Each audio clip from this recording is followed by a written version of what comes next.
Welcome to the channel, and thank you for being here. Today, we're talking about something that most people rarely think about but that affects every part of our lives: rudeness. Not the obvious kind, not yelling, insulting, or being aggressive. But the subtle, unintentional, everyday habits that slowly make people uncomfortable, distant, or even hurt, without us ever realizing we're the cause. These little behaviors might seem normal or harmless, and most of the time, they're done without bad intentions.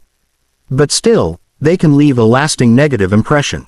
So in this video, we're going to explore 15 common habits that can make you seem rude, even if you're a kind person at heart.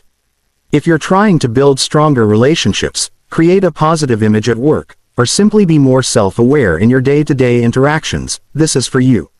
Let's begin with a habit that many people are guilty of: interrupting others while they're speaking. You might do this because you're excited, or maybe you think you're helping move the conversation along, but constantly talking over someone or finishing their sentences shows a lack of patience. It signals that you're not really listening, or worse, that what they're saying isn't important. Over time, people will start to feel unheard or disrespected around you.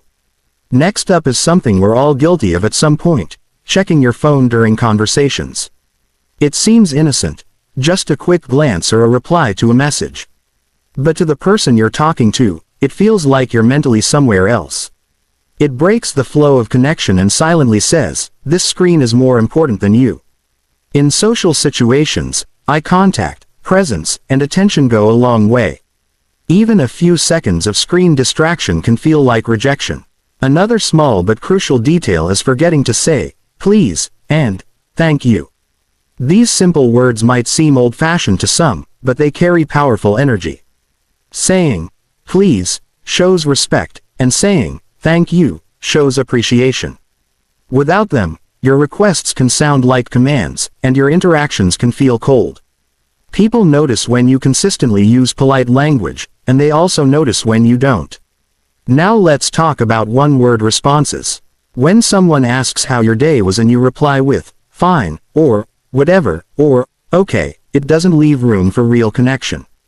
It's not about writing essays, but flat, closed-off responses can come across as uninterested, annoyed, or emotionally distant. Over time, people may stop trying to connect with you at all.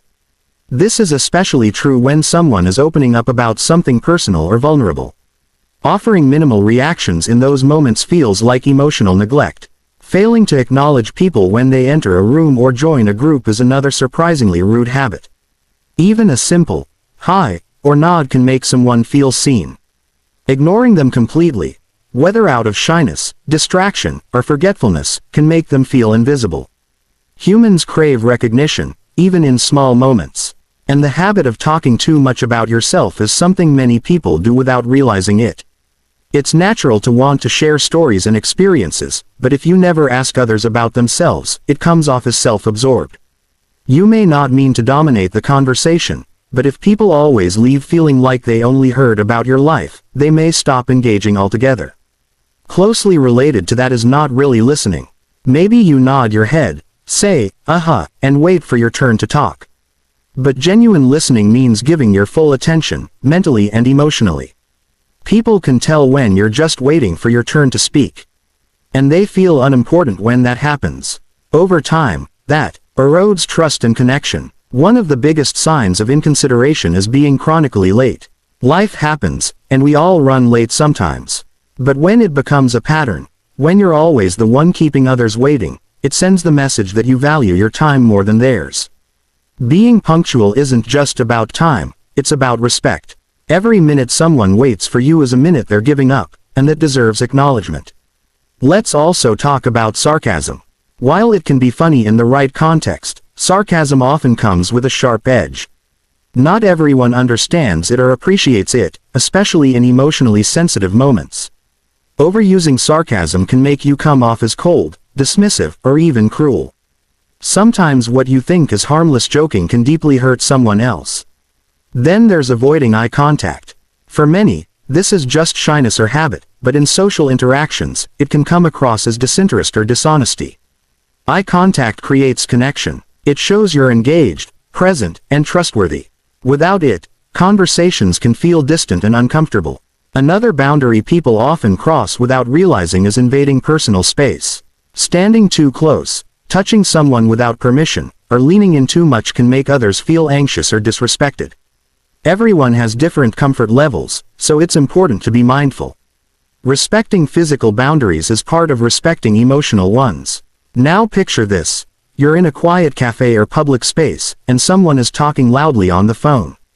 It's disruptive and inconsiderate. When we raise our voices in shared environments, it shows a lack of social awareness. Tone and volume matter. Being mindful of your surroundings is a form of everyday courtesy. Let's not forget the overuse of slang or profanity. In casual conversations with close friends, it might be fine, even funny. But when used excessively, especially in professional or mixed company, it can sound crude or disrespectful. Not everyone shares the same comfort level with language, and it's important to read the room. Another modern rudeness is ignoring messages or leaving people on read.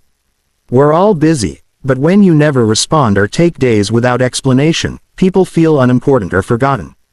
A simple, "Hey, I'll reply soon," can make a huge difference in maintaining respect and connection.